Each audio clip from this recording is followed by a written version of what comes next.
ನಮಸ್ಕಾರ ಸ್ನೇಹಿತರೆ, ನಾನು ನಿಮ್ಮ ಆಯುರ್ವೇದ ವೈದ್ಯ ಡಾಕ್ಟರ್ ಪ್ರವೀಣ್ ಕುಮಾರ್ ಜೋಶಿ. ನನ್ನ ಎರಡನೇ ವಿಡಿಯೋಗೆ ತಮ್ಮೆಲ್ಲರಿಗೂ ಸ್ವಾಗತ. ಆಯುರ್ವೇದದ ಬಗ್ಗೆ ಮತ್ತು ಈ ಚಾನಲ್ ಬಗ್ಗೆ ನಾನು ಸಂಕ್ಷಿಪ್ತವಾಗಿ ಮೊದಲನೇ ವಿಡಿಯೋದಲ್ಲಿ ತಿಳ್ಕೊಂಡಿವಿ. ಈಗ ಆಯುರ್ವೇದದಲ್ಲಿ ಮುಖ್ಯವಾಗಿ ಆಯುರ್ವೇದ ಇತಿಹಾಸದ ಬಗ್ಗೆ ತಿಳ್ಕೊಳ್ಳೋಣ. ಆಯುರ್ವೇದ ಅಂದರೆ ಏನಪ್ಪ ಅಂದರೆ, ಆಯುರ್ವೇದ ಒಂದು 5000 ವರ್ಷ ಇತಿಹಾಸ ಇರತಕ್ಕಂಥ ಒಂದು ವೈದ್ಯ ಪದ್ಧತಿ. ಆಯುರ್ವೇದ ವೈದ್ಯದಲ್ಲಿ ನಾನು ಮೊದಲನೇ ವಿಡಿಯೋದಲ್ಲಿ ತಿಳಿಸಿದ್ದೆ, ಇದು ಒಂದು ವೈದ್ಯ ಪದ್ಧತಿ ಮಾತ್ರ ಆಗಿರದೆ ಇದು ಒಂದು ಜೀವನ ಕಲೆ. ರೋಗ ಬಂದ ತಕ್ಷಣ ನಾವು ಚಿಕಿತ್ಸೆ ತಗೊಳ್ಕೊಳ್ಳೋದು ಎಲ್ಲ ಕಾಮನ್. ಆದರೆ ರೋಗ ಬರದೇ ಇರತಕ್ಕಂಥ ಯಾವ ರೀತಿ ತಡಿಬೋದು ಅಂತಕ್ಕಂಥದ್ದು ಹೇಳೋದು.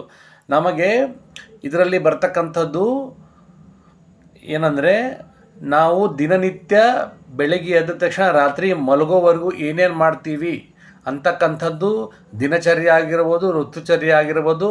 ಈ ರೀತಿಯಾಗಿ ಅದಕ್ಕೆ ಏನು ಹೇಳ್ತೀವಿ ಅಂದರೆ ಡೈಲಿ ರೆಜಿಮನ್ ಮತ್ತು ಸೀಸನ್ ರೆಜಿಮನ್ ಅಂತ ಕರಿತೀವಿ. ಅದ್ರ ಬಗ್ಗೆ ನಾನು ಸಂಕ್ಷಿಪ್ತವಾಗಿ ತಿಳಿಸ್ಕೊಡ್ತೇನೆ.